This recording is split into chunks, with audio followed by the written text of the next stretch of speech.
الفيلم بتاعنا بيبدأ في الفضاء بعيد جدا عن الأرض، وبنشوف رائدة الفضاء ميجور كولينز وهي مرعوبة وبتحاول تنفذ أوامر القائد بتاعها، وفي نفس الوقت بنشوف المحطة الفضائية بتتدمر بالكامل حواليها، وبنشوف الجنرال كوري بيظهر على الشاشة وبيطلب منها تهرب فورا قبل ما يحصل انفجار. بس فجأة الكهرباء بتقطع عن المحطة كلها، وفي اللحظة ديت بنسمع صوت في الممرات، وبيكون واضح كده إن في وحش بيهاجم المكان، وبنشوف كولينز وهي بتحاول تهرب وتانجو. وبعدها المشهد بينتقل لكوكب الأرض، وبنتعرف هنا على ولد اسمه أليكس، وبنعرف إنه عبقري وكان طول الوقت بيتابع أخبار ناسا والفضاء. وفي ظل ما هو بيتفرج أمه بتدخل عليه وبتقاطعه وبتقول له يبطل انعزال شوية ويشوف له أصحاب. وفي نفس الوقت بنتعرف على ولد تاني اسمه داريوش، والولد ده كان غني وعايش حياة رفاهية، وبنشوفه بيودع أهله قبل ما يروح رحلة للمعسكر الصيفي. وفي مكان تاني بنتعرف على بنت اسمها زنزن، وبنعرف انها مسافره لوحدها لامريكا، ولما الامن في المطار سالوها مسافره مع مين بنشوفها بترشي واحد علشان يمثل انه خالها، وفعلا الخطه بتنجح. وبعد ما بتنزل من المطار بتركب تاكسي وبتقول للسواق انها رايحه للمعسكر الصيفي واللي اسمه ريم اوف ذا وورلد.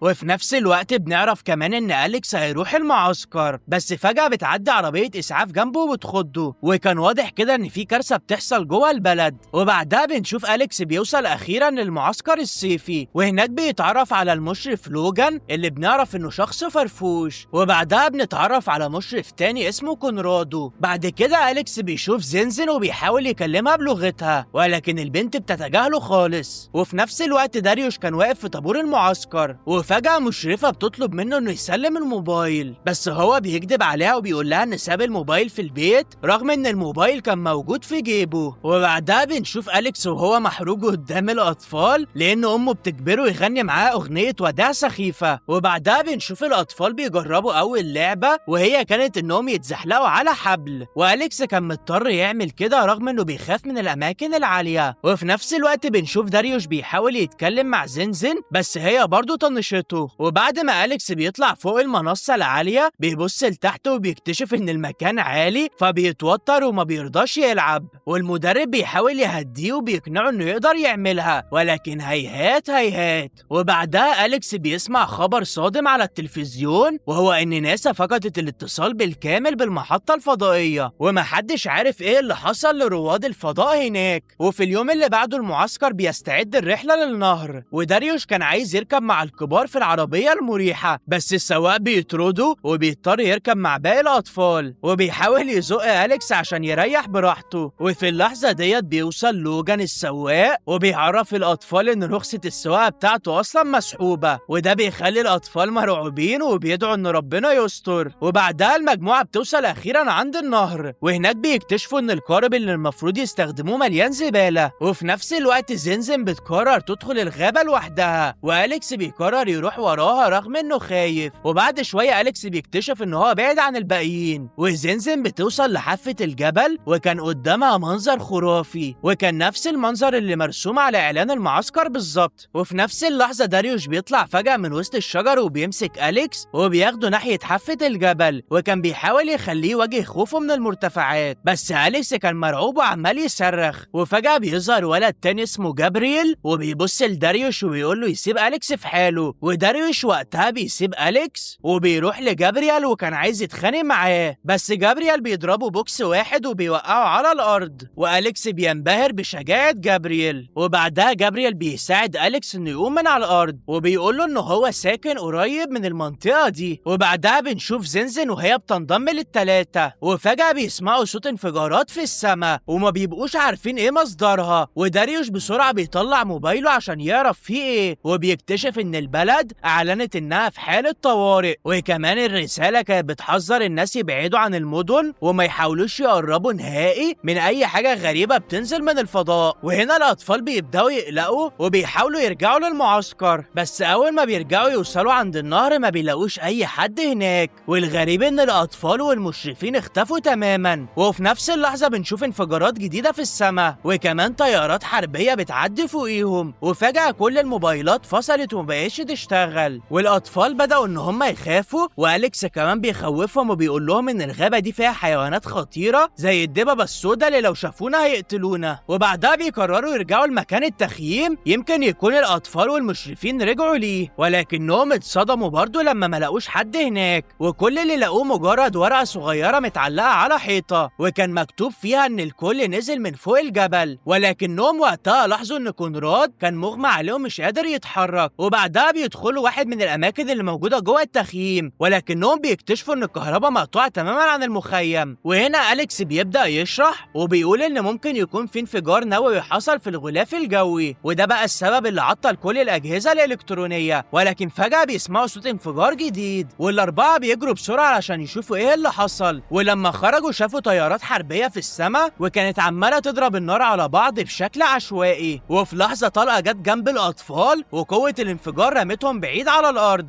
وفجأة بيظهر جسم غريب بيقع من السماء، ولما بيقع على الأرض جابرييل بيقرب منه وبيكتشف إنها كبسولة فضائية، ولما بيجرب يلمسها بيتلسع لأنها كانت سخنة جدا عشان احتكاكها بالغلاف الجوي. وبنشوفه بياخد إزازة مية من داريوش وبيبدأ يرش مية على باب الكبسولة علشان يبردها ويفتحها، ولكن داريوش بيعترض على اللي هم بيعملوه وبيقول لهم إن هم مش عارفين إيه اللي جوه الكبسولة، وكمان بيفكرهم بالرسالة اللي شافوها قبل كده. ولكن فجأة الباب بينفجر من وراه وبيوقع داريوش على الأرض، وبعدها على طول بتخرج رائدة الفضاء وهي نفسها اللي ظهرت في أول الفيلم ميجور كولينز. وكان واضح ان الرائدة كولينز مصابة وبتقول لهم انهم لازم يوصلوا جهاز مهم جدا لناسا، وتحديدا لدكتور اسمه فيلدينج، وده لانها مصابة ومش هتقدر توديها بنفسها، فعشان كده بتقرر تسلم مهمة للاطفال الاربعة. وفي نفس الوقت دوت بنشوف كائن فضائي بيظهر وبيبتدي يقرب عليهم، وده خلى الاطفال يطلعوا يجروا بسرعة، وللاسف ما قدروش ينقذوا الرائدة معاهم، وللاسف الكائن ده هجم عليها قدام عينيهم.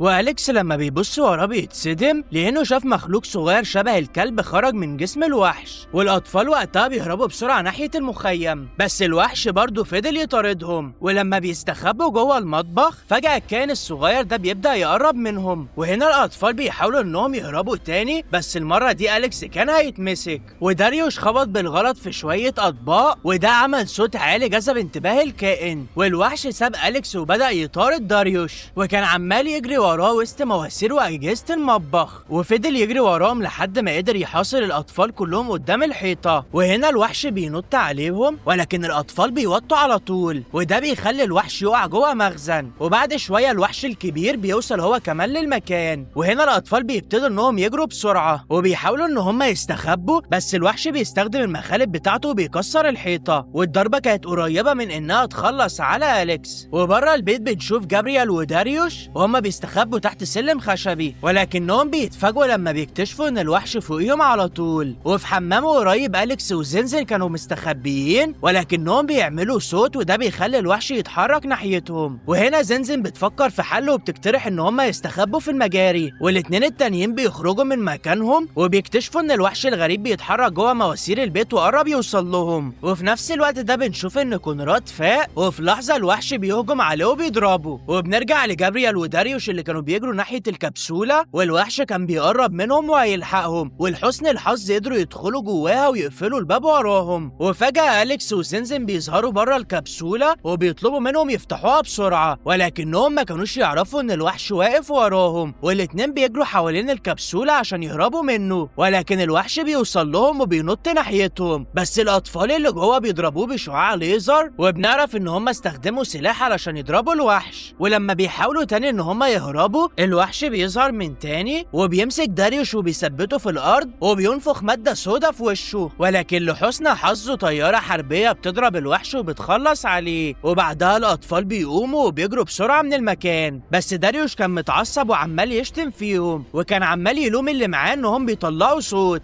وهنا زنزن بتتدخل وبتديله بالقلم وبتتكلم لاول مره وبتقول لهم ان هي اللي هتقود المجموعه علشان ما يحصلش مشاكل. واثناء ما هم بيفكروا هيعملوا ايه بيكتشفوا ان معمل ناسا موجود في مدينة باسادينيا، وبنعرف ان المدينة كانت بعيدة حوالي 112 كيلو، وده خلاهم يفكروا يروحوا اسم الشرطة ويسلموا الرسالة ليهم. وبعدها بنشوف الاطفال بياخدوا عجل من المخيم علشان يتحركوا بيه، وهنا أليكس بيقول لهم انه هينفصل عنهم لانه ما بيعرفش يركب عجل، بس هنا الاطفال ما بيقرروش يستغنوا عنه وبيقرروا ان هم يعلموه في الطريق. وبنشوفه بيمشي جنب داريوش وزنزن وكانوا وكانوا بيساعدوه بيسندوه وهو ماشي لحد ما قدر يمشي بالعجلة ويحركها بنفسه أخيرا. بس للأسف الولد بيتشتت وبيقع جنب الطريق، والأسوأ إنهم لما راحوا يساعدوه بيشوفوا مدينة مدمرة قدامهم بالكامل. وبعدها بنشوف الوحش الضخم بيقوم من تاني رغم الإصابة اللي جاتله من الطيارة، وهنا بيكتشف إن هما خلصوا على ابنه الصغير. ولما الأطفال بيوصلوا لاسم الشرطة أخيرا، جابرييل بيعرض إنه يركن العجل بره الاسم، وجوه الاسم داريوش بيلاقي رسالة خطيرة على المكتب، والرسالة بتقول إن في نووي هيتضرب على لوس أنجلوس، وبتقول كمان إن أوروبا وآسيا اتمسحوا بالكامل، ودلوقتي السلطات بتحاول تحدد الهجوم الفضائي دوت سببه إيه. وفي نفس الوقت بنشوف الأطفال وهم بيلاقوا سجين في زنزانة، وبنعرف إن السجين دوت اسمه لو، ولو بيطلب منهم يخرجوا من الزنزانة. وهنا الأطفال بيعملوا تصويت علشان كل واحد يقرر هيعملوا إيه في لو، وفي النهاية أليكس بيكون هو صاحب القرار الأخير. وهنا أليكس بيقرر إن هو يخرج لو من الزنزانة، وبعدها الأطفال بيركبوا العجل وبيمشوا في الشارع، ولكنهم بيتفاجئوا بعربيات عسكرية مالية المكان، وفجأة جنود بيظهروا وبيوجهوا أسلحتهم ناحية الأطفال، والقائد بيقول لهم ان المنطقه ديت ما بقتش امنه. وهنا أليكس بيقرر ان هو يدي المفتاح للقائد العسكري، والقائد بيقول لهم انه استقبل كمان رسائل بشفره مورس وكانت جايه من الدكتور فيلدنج شخصيا. وبعدها الاطفال بيركبوا الاتوبيس عشان يخلوا المنطقه، بس بعدها بنشوف المدينه وهي بتتعرض لهجوم، والهجمات ديت بتيجي على الاتوبيس اللي راكبين فيه. وبعد ما الاطفال بيخرجوا منه بيكتشفوا ان في حرب ما بين الطيارات والسفن الفضائيه، وبيتسحبوا بيحاولوا يهربوا منهم، وبنشوف الكلاب الفضائية وهي بتهاجم على الجنود. وبعدها بنشوف قائد الجنود وهو مدهوس تحت الأتوبيس، ولما بيروحوا عشان يحاولوا ينقذوه القائد بيقول لهم انه اصابته خطيرة وانه مش هينجو منها، وبيقول لهم انه هيديهم المفتاح مرة تانية علشان يوصلوه. وفي نفس اللحظة بنشوف انفجار كبير جدا بيحصل في المنطقة، بس الأطفال بتاعنا قدروا يهربوا قبل الانفجار. وبعدها المجموعة بتاعتنا بتبدأ تتناقش هيعملوا وبيتفقوا ان هم محتاجين ياكلوا ويرتاحوا شوية لأن لسه فاضل لهم 60 كيلو لحد مقر ناسا. وهنا جابرييل بيقول إن بيته قريب من المكان، ولكنه كان واضح كده إنه هربان من بيته. وبعدها بيبتدي إن هو يحكي الحقيقة، وبنعرف إن جابرييل أساسا كان مسجون ولكنه قدر يهرب من السجن وكان مستخبي في الغابة. وبيقول إن هو كان شغال عادي ولكنه إدى الزبون الباقي بتاعه غلط، وهنا الراجل اتهمه بإنه نصب عليه وحاول يسرقه، وده بقى خلاه يفقد أعصابه ويضرب الزبون. وبعدها جابرييل اتحبس وقدر انه يهرب من السجن. وبعدها الاطفال بتقرر تنام عشان يتحركوا تاني يوم، وفي نص الليل بنلاقيهم بيصحوا على صوت غريب، والصوت دوت كان جاي من بره البيت، وعلى طول الاطفال بيخرجوا لبره وبنشوفهم وهم ماشيين، ولكنهم ما كانوش يعرفوا ان في عصابه مسلحه بتراقبهم، والعصابه دول كانوا لابسين اقنعه على وشوشهم. وفجاه واحد منهم بيشيل القناع اللي لابسه وبنكتشف انه لو الراجل اللي لسه مخرجينه من السجن. وهنا الأطفال بيفرحوا إنهم لقوا حد يعرفوه، وهنا لو بيشكرهم إن هم طلعوه من السجن، ولكنه بيقول لهم إنهم لازم يسلموا الرسالة لأن الرسالة ديت هتساوي فلوس كتير قوي. بس بنشوف أليكس بيرفض إنه يديله الرسالة، وهنا لو بيطلع سكينة من جيبه وبيبتدي إن هو يهدده، بس فجأة واحد من الوحوش بيظهر في المكان وبيخلص على لو والرجالة بتاعته، والأطفال بيحاولوا إنهم يهربوا بسرعة من البوابة الكبيرة، ولكن جابرييل بيفضل واقف ورا وبيطلب من زنزن ترميله العصاية المضيئة وبيستخدمها علشان يلفت انتباه الوحش ناحية حمام السباحة. وفي نفس اللحظة المشمع اللي كان على حمام السباحة بيقع بيه، والوحش بيبتدي ان هو يغرق، وده بيديلهم فرصة ان هم يهربوا. وهنا بيبتدوا ان هم يقربوا اكتر واكتر من معمل ناسا، ولكن داريوش بيدخل في خناقة جديدة مع أليكس، وده لانه كان شايف ان أليكس غلط لما خرج له. وهنا جابرييل بيتدخل هو كمان في الخناقة بينهم، والاتنين بيقعوا على الارض وبيبتدوا يتخانقوا سوا، وزنزن بتفصل بينهم وبتهدي الوضع. وفي النهاية الشباب بيتصالحوا مع بعض مرة تانية. وفي نفس الوقت في مكان تاني مختلف بنشوف الوحش اللي اتغلبوا عليه قبل كده بيقوم مرة تانية وهو مستعد انه يطاردهم. وبعدها بنشوف زنزن وهي بتعترف لأليكس سبب سفرها لأمريكا، وبتقوله ان ابوها ما كانش بيحبها وما كانش عايزها وعشان كده قررت تسيب البلد وتسافر، وبتقوله ان هي مبسوطة انها قدرت تكون أصحاب جداد. وبعدها بنشوف إن الأطفال بيلاقوا عربية فورد وكانت موديل 73، وبنعرف إن الطاقة الكهرومغناطيسية اللي مأثرة على العربيات ما كانتش بتأثر على العربيات القديمة، وده بيخلي الأطفال يفرحوا وبيركبوا بسرعة العربية. وهنا بنكتشف إن زنزن بتعرف تسوق وبتبدأ إن هي تسوق بيهم. وهم في الطريق الأطفال للأسف بيتفاجئوا بالوحش من تاني وبيبتدي يهجم على العربية بتاعتهم، والوحش بيقدر إن هو يدخل مخالبه جوه العربية، بس زنزن بتلف الدركسيون وده بيخلي الوحش يقع من فوق العربية. وبنشوف الأطفال وهم بيحتفلوا بانتصارهم، بس الوحش بيرجع يظهر مرة تانية. وهنا زنزن بتفكر في حل تاني وبتقول لهم إنهم لازم ينطوا من العربية حالا. وبعد شوية العربية بتقع من فوق الكوبري ومعاها الوحش واللي بتقع عليه.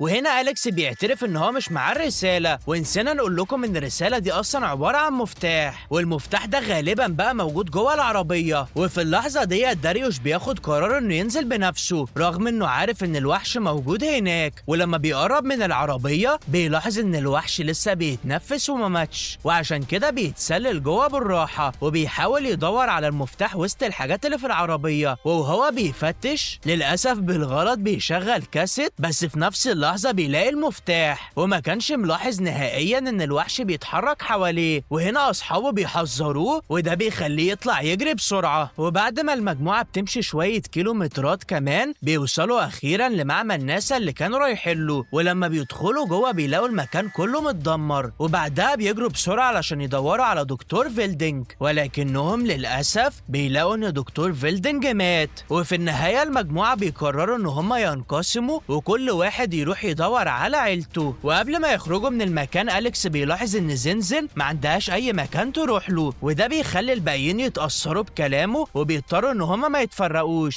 وبيقرروا ان هما يستخبوا جوه معمل ناسا. وفجأة الاطفال بيسمعوا صوت جاي من مكان قريب، ولما بيقربوا بيلاقي الجنرال كوري وكان بيسأل عن وضع العلماء اللي موجودين في المعمل. وهنا الاطفال بيقولوا له ان كل العلماء ماتوا، وللاسف دكتور كوري بيقول لهم ان انتوا مش هتقدروا تعملوا حاجة بالمفتاح لانكم مجرد اطفال، وكمان بيطلب منهم يخرجوا من هنا فورا ويروحوا يشوفوا اي مكان يستخبوا فيه. ولكن أليكس بيقول له المفروض نعمل ايه بالمفتاح واحنا هنعمله، وبما ان الجنرال مش في ايده اي حاجة بيقرر ان هو يعتمد عليهم، وبيقول لهم ان واحد منهم ينزل البدروم ويشغل مولدات الطوارئ الموجودة تحت. وهنا زنزن بتقول انها موافقة تعمل المهمة دي، وأليكس بيديها ساعة هدية قبل ما تنزل. وبنعرف ان كمان الاولاد لازم يشغلوا سلاح ليزر بالاشعه السينيه، وده عشان يستخدموه ضد سفينه الفضاء اللي غزت الارض. وبنعرف ان المفتاح في احداثيات السفينه الام الفضائيه، يعني السلاح دوت هو اللي هيدلهم على مكان السفينه بالظبط. ولكن قبل ما يستعملوا المفتاح كان لازم يعدلوا وضع القمر الصناعي فوق السطح، وكمان يلاقوا كمبيوتر يجيبوا منه الاحداثيات المطلوبه. وهنا أليكس بيقرر يطلع فوق السطح بنفسه رغم ان هو اساسا بيخاف من المرتفعات. وفي نفس الوقت بنشوف ان الوحش اللي كان واقع تحت العربية بيقدر ان هو يخرج، وبيقدر كمان ان هو يجدد جروحه ويرجع طبيعي. وفي بدروم المعمل زنزن بتخرج من المواسير، بس بتتفاجئ لما بتلاقي ست مغمى عليها هناك. وفي نفس الوقت أليكس بيواجه مشكلة كبيرة لما بيكتشف ان البرج اطول بكتير مما كان يتخيل. وبعدها البنت بتلاقي مفاتيح الكهرباء موجودة في المكان وبتشغلها بنفس الترتيب اللي القائد قال عليه. وبعد كده جابرييل بيفتح أجهزة الكمبيوتر الموجودة وبيدخل المفتاح عشان يبدأ تشغيل النظام. ودلوقتي كان لازم يستنوا القمر الصناعي يتظبط الأول، وده عشان يقدروا يشغلوا السلاح ضد الفضائيين. بس فجأة الوحش الضخم بيظهر فوق سطح المعمل وبيبدأ يطلع فوق البرج ورا أليكس، وعلى طول أليكس بيعدل وضع القمر الصناعي. ولما الوحش بيقرب منه أليكس بيمسك في سلك طويل وبيتزحلق عليه، وبكده بيقدر ان هو يهرب من الوحش اللي كان وراه. وفي البدروم زنزن بتفتح باب غلط وده بيخليها تطلع كلب فضائي كان محبوس هناك، والوحش بيهجم على الست اللي مصابة على الأرض. وفي نفس الوقت زنزن بتحاول إنها تخرج في هدوء، وده علشان الوحش ما ياخدش باله. وجابرييل بيتكلم في اللاسلكي مع الباقيين وبيقول لهم إن داريوش بدأ يتعب، وده بيخلي الوحش يعرف إن زنزن موجودة. وعلى طول البنت بتجري بسرعة ناحية الباب وبتقفله بكل قوتها، وبتنجح إنها تقفله قبل ما الوحش يوصل وإيديه بتتقطع. وفي غرفة التحكم الأولاد بيستلموا الكود من الجنرال، ولكن جابرييل كان نسي ترتيب الأرقام المطلوبة، وعشان كده كان عمال يدخل أرقام غلط أكتر من مرة. بس لحسن الحظ داريوش فاق شوية وكتب له الأرقام الصحيحة قبل ما يغمى عليه تاني، ولكن تشغيل الجهاز كان محتاج شخصين مع بعض. ولكن جابرييل بياخد باله إن صاحبه فقد الوعي، بس لحسن الحظ زنزن بتوصل في الوقت المناسب، والاتنين بيبتدوا إنهم يجهزوا تشغيل النظام بسرعة. بس فجأة الوحش الضخم بيظهر قدامهم مرة تانية، وفي اللحظة اللي كانوا بيصرخوا فيها أليكس بيظهر وبيلفت انتباه الوحش، وده بيخلي الوحش يسيبهم ويجري وراه. وفي اللحظة ديت باقي الأطفال بيشغلوا السلاح أخيرا، وده بيخلي الأقمار الصناعية تتظبط مع بعض، وبكده أخيرا المهمة نجحت. ولكن كان لازم يخرجوا من المكان بسرعة. وفي نفس الوقت أليكس بيدخل غرفة خطيرة وكانت مليانة مواد قابلة للاشتعال، وبعدها بيشغل واحد من الأجهزة اللي موجودة في المكان، وكان مستني الوحش يدخل الغرفة. وأول ما بيدخل أليكس بيستخدم شعلة مضيئة وبيرميها على الأجهزة، وده بيسبب انفجار قوي وبيقتل الوحش وبيخلص عليه، والنار بيبتدي ان هو ينتشر في الغرفة كلها. وهنا بنشوف ان أليكس بيفتكر حادثة حصلت له في الماضي، ولكنه ما كانش راضي يستسلم، وبيجمع شجاعته وبيعدي من النار، وبيقدر انه يخرج من الغرفة قبل ما تنهار بالكامل. وبره المعمل المجموعة كانت فاكرة ان أليكس مات، وكانوا بيتفرجوا على المبنى وهو بينهار قدامهم. ولكن فجأة أليكس بيخرج من المبنى وهو لسه عايش، وده بيخلي الكل يجري عليه ويحضنه. وفي السما انفجار ضخم بيظهر فجأة قدامهم، وبنعرف ان السفينة الفضائية اتدمرت تماما. وفي النهاية بنشوف الأطفال وهما بيحتفلوا